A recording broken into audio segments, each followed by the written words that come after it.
அனைவருக்கும் அன்பான வணக்கம். ஆய்வு கட்டுரையாக்கம் திருமதி ஜெயஸ்ரீ சதானந்தன்.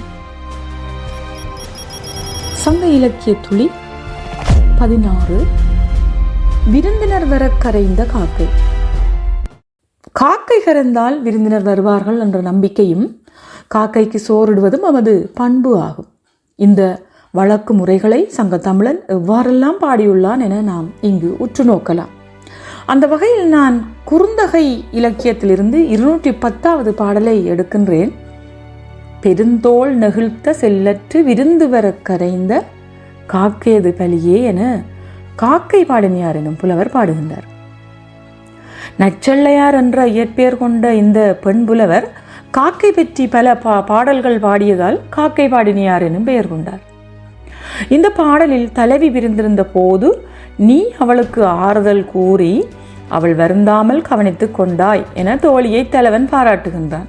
அதற்கு தோழியோ, நான் அப்படியொன்றும் பெரிதாக செய்யவில்லை, காக்கை கரைந்த போதெல்லாம் அதை சுட்டி காட்டினேன். தலைவியும் காக்கை கரைவது உனது வருகையின் அடையாளம் என்று நினைத்து நம்பிக்கையுடன் பொறுமையாக இருந்தாள் என்றாள்.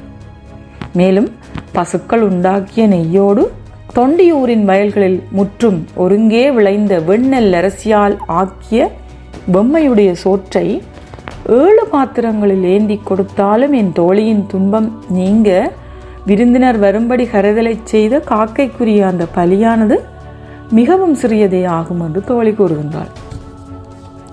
காக்கைக்கு உணவிடும் வழக்கம் சங்க காலத்தில் இருந்தது என்பதற்கு இந்த பாடல் சான்றாக உள்ளது. காகம் கரைந்தால் விருந்தினர் வருவார்கள் என்ற நம்பிக்கையும் சங்ககாலம் தொடக்கம் இருந்து வந்திருக்கின்றது என்பது புலனாகின்றது. அத்தோடு காகம் கத்துவதை கரைதல் என்று கூறும் மரபையும் இந்த பாடல் மூலம் நாம் இங்கு கவனிக்கலாம். அதுபோலவே நான் 5392வது பாடலை உற்று நோக்கையில் மறு இல் தூவி சிறு கரும் காக்கை அம்சில் ஓதிய வர கரைந்துமே என இந்த பாடல் வருகின்றது. அதாவது காகம் கரைவதை விருந்தினர் வருவதற்கு நிமித்தமாக சங்க காலத்தில் கொள்வர் என அந்த பாடல் விளக்குகின்றது. இதே 500 சிறுவன் காக்கை 10 என்ற 10 பாடல்களில் காக்கையின் சிறப்பு பற்றி வருகின்றது. இதையும் காக்கை பாடினியார் என்ற புலவரே அந்த பெண் புலவரே பாடியிருக்கின்றார். அதுபோலவே நாம் திருக்குறளை எடுத்துக்கொண்டால் காக்கை கரவா கரைந்துண்ணும் ஆக்கமும் அன்ன நீரார்க்கே உள என்று திருக்குறள் 527 வள்ளுவர் கூறுகின்றார். காகம் உணவு கிடைத்தால் அதனை மறைத்து தான் மட்டும் உண்ணாது மற்றைய காகங்களையும் அழைத்து உண்ணும், அது போன்றவர்களுக்கே செல்வச் சிறப்பு கிட்டும் என்கிறார் வள்ளுவர். அடுத்து நற்றினை 258வது பாடலை உற்று நோக்கையில் மருங்கூர் பட்டின பெண்கள் அன்றாடம் சமைத்த உணவின் சிறு பகுதியை பலியாக வீட்டின் புறக்கடையில் வைப்பர். பகல் பொழுதில் அந்த பலி உணவை காக்கை உண்ணும் என்கிறது. பொருணராற்றுப்படை என்ற 10 பாட்டு இலக்கியம் கூட உண்ணும் முன் காக்கைக்கு சோறு இடுதல் பற்றி பாடுகின்றது. கூடு கெளிய குடிவயினன் செஞ்சோற்று பலி மாந்திய கருங்காக்கை கவ்வுமுனையில் என்று அந்த பாடல் வரிகள் வருகின்றன. இறந்த நம் முன்னோர் அன்று காக்கை வடிவில் நாம் இடும் உணவை ஏற்றுக்கொள்வர் என்ற நம்பிக்கை இருந்திருக்கின்றது. இதை பலிச்சோறு வழங்குவது என்று அன்றைய காலத்தில் கூறியிருக்கின்றார்கள். ஆக காக்கைக்கு சோறு இடுதல் என்பது சங்க காலம் தொட்டு இன்று வரை நம்மில் தொடரும் பழக்கங்களில் ஒன்று.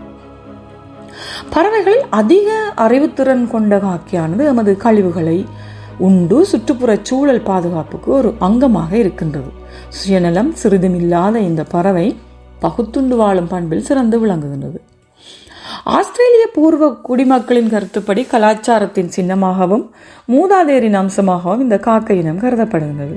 இந்த கருத்தை நாம் ஊன்றி பார்த்தால் ஆஸ்திரேலிய பூர்வ குடிமக்களுக்கும் தமிழ் மக்களுக்கும் தொடர்பு இருப்பதாக சில ஆய்வுகள் கூறுகின்றன.